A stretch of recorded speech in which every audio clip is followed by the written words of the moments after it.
कि भारतीय जनता पार्टी की सरकार, भारतीय जनता पार्टी के लोग जो कहते हैं वो करते हैं।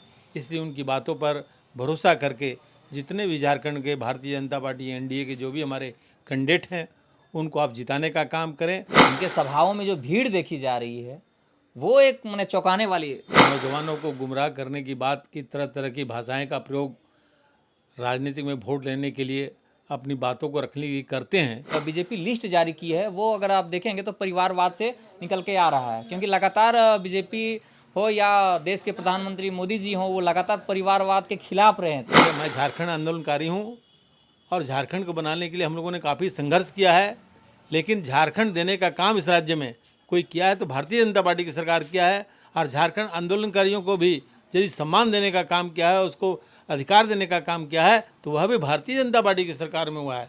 झारखंड में जो विधानसभा चुनाव होने वाले हैं, चुनाव का मोड है वो अटैकिंग थोड़ा सा रहेगा। 5 साल के घटनाक्रम को देखते हैं अब झारखंड सरकार की, तो ये देखना दिलचस्प होगा कि इस बार जो विपक्ष में रही भाजपा क्या इस बार सत्ता में आ पाएगी। तमाम सवालों के जवाब जो जहन में चल रहे हैं झारखंड के लोगों को, या फिर से वापसी करेगी जेएमएम की। हमारे साथ डुमरी से बीजेपी के कद्दावर नेता, आंदोलनकारी, पूर्व जिला परिषद प्रशांत जायसवाल जी हैं। उनसे हम जानने समझने का प्रयास करेंगे कि डुमरी विधानसभा में वैसे तो एनडीए की प्रत्याशी यहाँ रहेंगे, पर माहौल क्या रहेगा, और ये भी जानने का प्रयास करेंगे कि इस बार बीजेपी की सरकार बनेगी कि नहीं बनेगी। आइए इन्हीं से मिलाते हैं। सबसे पहले जोहार। जोहार। कैसे हैं? अच्छे हैं। आपके चैनल को बहुत बहुत धन्यवाद। आगामी विधानसभा का चुनाव 20 तारीख मुकर्रर है और लगभग विभिन्न राजनीतिक पार्टियों के द्वारा उम्मीदवारों की घोषणा की जा रही है। एनडीए के द्वारा यह सीट जिस प्रकार की सूचना प्राप्त है कि यह आसू के कोटे में सीट गई। अब आसू भी अपना उम्मीदवार, कौन उम्मीदवार इस विधानसभा के चुनाव में होगा, यह आसू भी हमको लगता है आज से कल तक के बीच में यह घोषित करेगी। और निश्चित रूप से पूरे झारखंड के साथ साथ इस विधानसभा में एक परिवर्तन का माहौल है। आम लोग वर्तमान शासनकाल से उब चुके हैं, वह भी सब परिवर्तन चाहते हैं। आने वाले समय में निश्चित रूप से झारखंड के साथ साथ इस विधानसभा में परिवर्तन की स्थिति दिखाई पड़ेगी और भारतीय जनता पार्टी ही एक अस्थाई सरकार, एनडीए ही एक अस्थाई सरकार इस प्रदेश के अंदर दे सकती है। और जो सुविधाएं आम जनता के लिए पिछले एनडीए सरकार में प्राप्त था वह सब आज मिट गया है। 1 रुपया में रजिस्ट्री किया जाता था। स्वास्थ्य के दृष्टिकोण से दीपक फाउंडेशन के द्वारा यहाँ डुमरी रेफरल अस्पताल में महिलाओं का प्रसव और चिकित्सा व्यवस्था में भारी अच्छापन और सुधार की भी प्रयास किए गए थे, जिसका लाभ आम इस क्षेत्र के लोगों को मिल रहा था। और बहुत सारी योजनाएं थी जो भारतीय जनता पार्टी समुचित रूप से पूरे क्षेत्र में चला रही थी। आज स्थिति प्रदेश के अंदर ठीक नहीं है, हर जगह भ्रष्टाचार है। सरकार ने जो घोषणा की थी कि बेरोजगारों को हम रोज़गार देने का काम करेंगे, रोज़गार नहीं दे पाए तो महंगाई भत्ता देने का काम करेंगे। इन सारे विषयों पर हेमंत सोरेन जी की सरकार विफल साबित हुई है और इससे नौजवानों में काफ़ी आक्रोश है। परीक्षाएं भी में गड़बड़ी हो रही है, परीक्षाएं का रिजल्ट भी गड़बड़ी हो रहा है।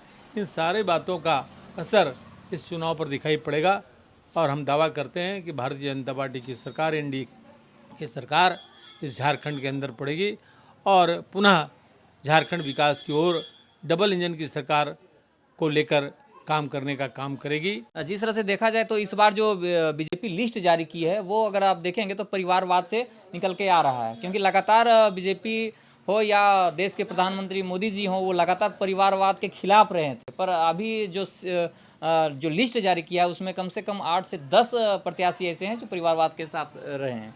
देखिए, परिवारवाद को भारतीय जनता पार्टी एक स्वर से विरोध करती है, लेकिन परिस्थितियाँ, राजनीतिक समीकरण, राजनीतिक स्थितियाँ और उस क्षेत्र की संरचना के कारण पार्टी को इस प्रकार के कुछ निर्णय लेने पड़ते हैं। चूँकि हम सरकार बनाने की ओर अग्रसर कर रहे हैं, सरकार बनाने की बात कर रहे हैं, तो निश्चित रूप से हमारा इस चुनाव में ये पहला विषय रहेगा कि कौन व्यक्ति है जो सीट को निकालकर एनडीए की झोली में डाल सकता है। इन सारे बातों को सोचकर हमारे पार्टी के प्रदेश अध्यक्ष और वरिष्ठ नेता गण मिलकर इसको तय करते हैं और मुझे लगता है कि सारे सीटों पर जो उम्मीदवार खड़े किए हैं बहुत ही योग्य हैं और इस बार सभी लोग पूरे जोर शोर से लगेंगे और जनता का आशीर्वाद प्राप्त करके वह विधानसभा जरूर पहुंचेंगे, ऐसी हमारी शुभकामनाएं हैं। अब मैया सम्मान योजना लगातार सरकार ये कह रही है कि हम हर एक महिलाओं को 1,000 रुपया दे रहे हैं, उन जो राशि है वो बढ़ा के 2,500 भी कर दे रही है, पर लगातार आप लोग ने कहीं ना कहीं उस योजना को भी रोकने का भी प्रयास किए थे आप लोग। सरकार को भारतीय जनता पार्टी ने कभी रोकने का काम नहीं किया है। 5 साल तक इस क्षेत्र में उन्हीं की सरकार चल रही है।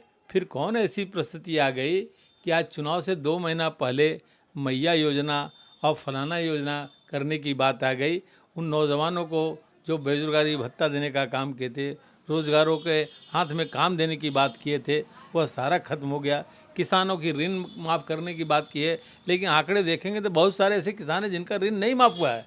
बिजली बिल माफ़ करने की बात करते हैं, लेकिन बहुत सारे ऐसे उपभोक्ता हैं जिनका बिजली बिल माफ़ नहीं हुआ है। ये सब नौटंकीबाजी, नाटकबाजी से यह सरकार मुक्त नहीं हो सकती है। झारखंड की जनता ने तय कर लिया है कि हम एक सुदृढ़ और एक स्वच्छ शासन चाहते हैं। जो कहता है वो करता है, वैसी सरकार झारखंड में चाहिए। क्योंकि झारखंड बनने के बाद इतना दिन हो गया, खाली झारखंड की जनता को नियोजन नीति, स्थानीय नीति 1932 के नाम पर भ्रमजाल फैलाने का काम किया जा रहा है। पावर तो सब कुछ है, बहुमत उनके पास है। कौन सरकार हेमंत जी की सरकार को रोकने का काम किया है? यह तो उनकी विवेकशील और उनका विचार होना चाहिए कि किस प्रकार हम यहाँ के जनता को यहाँ का अधिकार दें। आज आप देख रहे थे कि शिक्षक पात्रता में पत्रकार मीडिया भाई हमारे पूछ रहे थे, तो एक बोला कि हम यूपी के रहने वाले हैं, हम सरकार को धन्यवाद देते हैं, एक बोले दूसरे राज्य का बोले। तो ये क्या हो रहा है? झारखंड मुक्ति मोर्चा क्षेत्रीय पार्टी है, उसको तो पूरी तरह से क्षेत्रीय के समस्याओं को लेकर क्षेत्र के लोगों को, झारखंड की जनता के हित कैसे हो, इस पर विचार करके काम करना चाहिए। और इसी आशा और विश्वास के साथ पिछली दफ़े झारखंड की जनता ने उनको विश्वास दिया और उस सम्मान को हम लोगों ने आदरपूर्वक स्वीकार किया कि भाई जनता का जो विचार है उसको मदरूप सरकार को काम करने का मौका मिलना चाहिए। अब मौका मिला भी। पूरी 5 सरकार इन्होंने चलाया, इसमें कहीं भी कोई कमी नहीं है। लेकिन आज यह स्थिति पैदा कर दिया है, इसके लिए स्वयं झारखंड की सरकार जिम्मेवार है, दूसरा कोई व्यक्ति जिम्मेवार नहीं। बीजेपी की तरफ से पंच प्रण लाए गए हैं, क्या लग रहा है कितना प्रभाव डालेगी झारखंड इस विधानसभा चुनाव? देखिए, भारतीय जनता पार्टी जो कहती है वही करती है। क्योंकि मैया सम्मान योजना लाया तो उसी का कॉपी करके आप लोग गोगो दीदी योजना ले आए थे, पर कहीं ना कहीं वो असर डालने में नाकामयाब रही। गोगो दीदी योजना सरकार बनने के बाद हम झारखंड के माताएं बहनों के लिए लागू करेंगे, यह हमारा कहना है। हमने तो अपना एजेंडा दिया है, अपना जो हमारी आने वाले जीत के बाद आपने सरकार बनेगी तो हम क्या करेंगे, इसके बारे में पंचनिष्ठा और आपका गोगो दीजिए जैसी योजनाओं के बारे में हमने चर्चा किया है कि हम सरकार बनेंगे तो ऐसा ऐसा करेंगे। और एक बात ये समझ लीजिए कि मैं झारखंड आंदोलनकारी हूँ और झारखंड को बनाने के लिए हम लोगों ने काफ़ी संघर्ष किया है, लेकिन झारखंड देने का काम इस राज्य में कोई किया है तो भारतीय जनता पार्टी की सरकार किया है। और झारखंड आंदोलनकारियों को भी यदि सम्मान देने का काम किया है, उसको अधिकार देने का काम किया है, तो वह भी भारतीय जनता पार्टी की सरकार में हुआ है।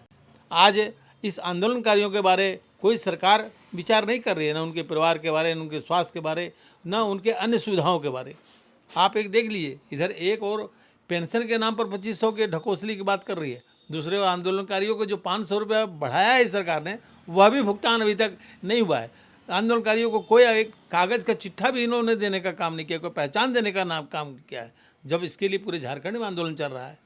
इसलिए हमको नहीं लगता है कि यह सरकार जो कहती है वो करती है, और इनका इरादा साफ है इस क्षेत्र की जनता के बारे, इस क्षेत्र के नौजवानों के बारे, इस क्षेत्र के आंदोलनकारियों के बारे, जिसके आंदोलन के फलस्वरूप आज सरकार कायम है।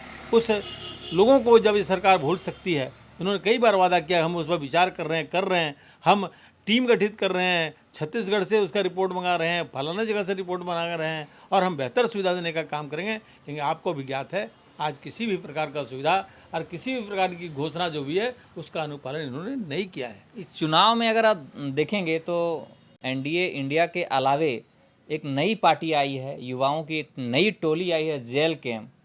आपको क्या लग रहा है कितना प्रभाव डालेगी जिस तरह से वो क्षेत्रीय मुद्दों को उठाए, स्थानीय नीति 1932, खतियान, ये तमाम तरह के मुद्दे, जैसे सीजीएल के मामले को लगातार उन लोग प्रभावित तरीके से लीड किया है उन लोग, और लोग ये कह रहे हैं कि नहीं इस बार प्रभाव डालेगी। आप क्या देख पा रहे हैं उसको? हमको तो ऐसा बहुत कोई खास प्रभाव समझ में नहीं आता है। ठीक है, नौजवानों को गुमराह करने की बात की तरह तरह की भाषाएं का प्रयोग राजनीति में वोट लेने के लिए अपनी बातों को रखने की करते हैं, लेकिन अब क्या होगा आने वाले समय में ये तो भविष्य ही बताएगा। हम तो अपने संगठन के बारे में ही आपको बता सकते हैं। लगातार जो उनके सभाओं में जो भीड़ देखी जा रही है वो एक मैंने चौंकाने वाली है। देखिए, भीड़ को वोट में परिवर्तित करना एक राजनीति की अलग बात है।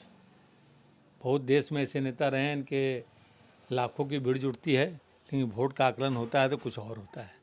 इसलिए वोट पर हम नहीं करना चाहेंगे। आने वाले समय में अपनी बातों को, अपने एजेंडा को रखेंगे। अब उनके एजेंडा को, उनकी बातों को झारखंड की जनता कितना रोकने का काम, कितना समझने का काम, कितना भरोसा करने का काम करती है, यह आने वाले चुनाव में भी सबको ज्ञात होगा। अंतिम कोई संदेश देना चाहते हैं आप? हम यही कहना चाहते हैं कि भारतीय जनता पार्टी की सरकार, भारतीय जनता पार्टी के लोग जो कहते हैं वो करते हैं।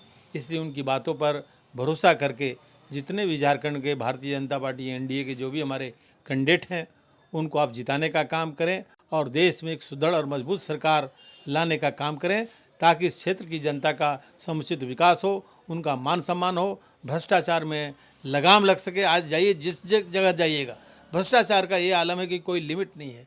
इसको आखिर कौन देखेगा? झारखंड इसीलिए हम लोगों ने बनाया था कि झारखंड के लोगों को क्रश किया जाए। कोई अधिकारी झारखंड की बात को, झारखंडी की बातों को नहीं समझे। आज उनके जो अधिकार हैं उनका हनन हो। आज बालू देख लीजिए, जो हमारा जमसे अधिकार था, आज बालू उठाने में हम लोग को दिक्कत हो रहा है। ये कहाँ का है?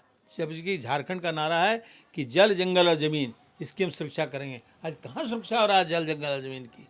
इसलिए इन पार्टियों के बातों पर झारखंड की जनता अब ठगी जा चुकी है, समझ चुकी है। अब पुनः ठगी का शिकार झारखंड की जनता नहीं होगी और निश्चित रूप से एनडीए के पक्ष में परिवर्तन की लहर चल रही है। आने वाले समय में एनडीए को प्रचंड बहुमत मिलेगी और एनडीए की सरकार बनेगी। तो ये थे झारखंड आंदोलनकारी रहे पूर्व जिला परिषद और डुमरी विधानसभा की बात करेंगे तो एक प्रत्याशी भी रहे हैं यहाँ से। उनके विचारों को आप सुन रहे थे। इनके विचार कैसे लगे जरूर कमेंट करके बताएं। बाकी प्रशांत जी, आपने समय दिया इसके लिए बहुत बहुत धन्यवाद। धन्यवाद आपके चैनल को भी कि हमारे बातों को आपने अपने चैनल के माध्यम से आम जनता के बीच रखने का काम किया। नमस्कार। बाकी मिलेंगे फिर से अगले वीडियो में, तब तक के लिए इजाज़त दीजिए। जय हिंद, जय झारखंड।